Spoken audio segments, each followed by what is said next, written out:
Okay guys, so here are my ingredients. For full list of ingredients, please check the description box below. So I'm starting off by adding the baking powder, salt and nutmeg to the flour. I'll give that a good mix to combine.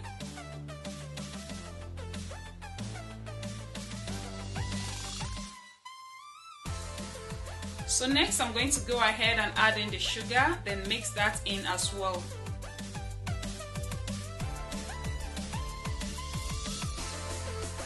So now I'm going to make like a hole in the middle, just like what you see right here.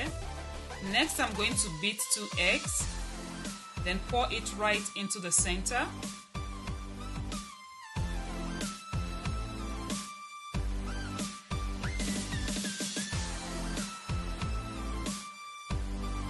Alright, so at this point I'm going to add in the melted butter and some of the liquid milk.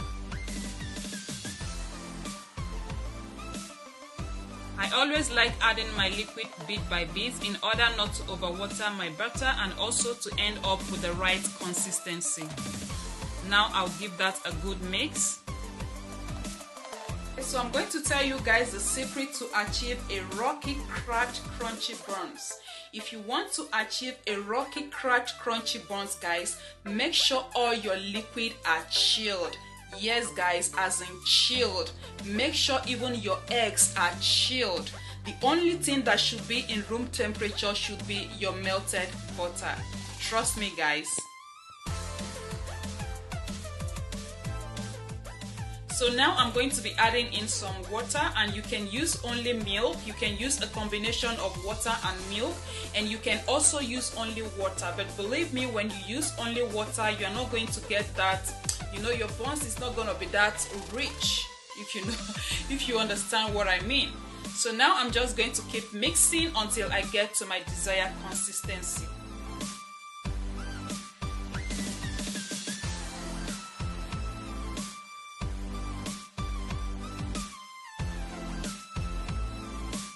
Alright, so this is the perfect and right consistency for buns. Your dough shouldn't be watery like that of puff puff. So this is exactly how your dough should look when you're done. So what I'm going to do now is to allow the dough to rest for 5 minutes while I preheat my oil. So here is my oil preheating. And over here I've got some kitchen paper towel to absorb the excess oil. Okay, so now we are going to fry the buns, and I always like to dip my hands in oil because it does help to make the batter less sticky. This is totally optional. You don't have to do this, but if you want to try it out, you can try it out as well. And you can also use an ice cream scooper. And make sure your oil is not too hot, otherwise your buns is going to get burnt. And make sure your oil is not just warm. If your oil is just warm, then your buns is going to soak up a lot of oil.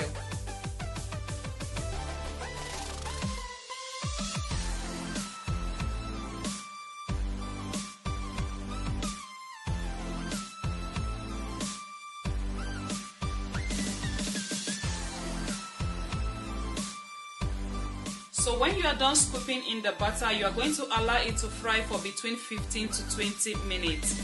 Yes guys, buns does take time to fry, unlike puff puff. And like I said earlier, make sure your heat is not too high. If the heat is too high, it's gonna get brown faster, leaving your buns uncooked, you know, inside without being cooked through. And if your heat is also too low, the buns is going to soak up a lot of oil. So make sure you control the heat temperature. Okay, so as it fries, it's going to begin to develop some cracks, and that is what is going to give us that crunchiness we are looking for.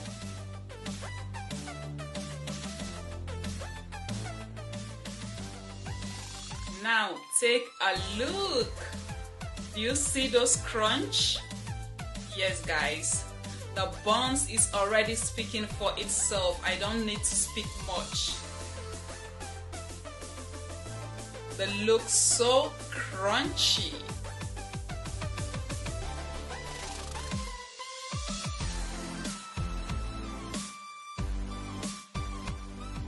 Alright, so now I'm just going to be repeating the same process and then we'll see the final results.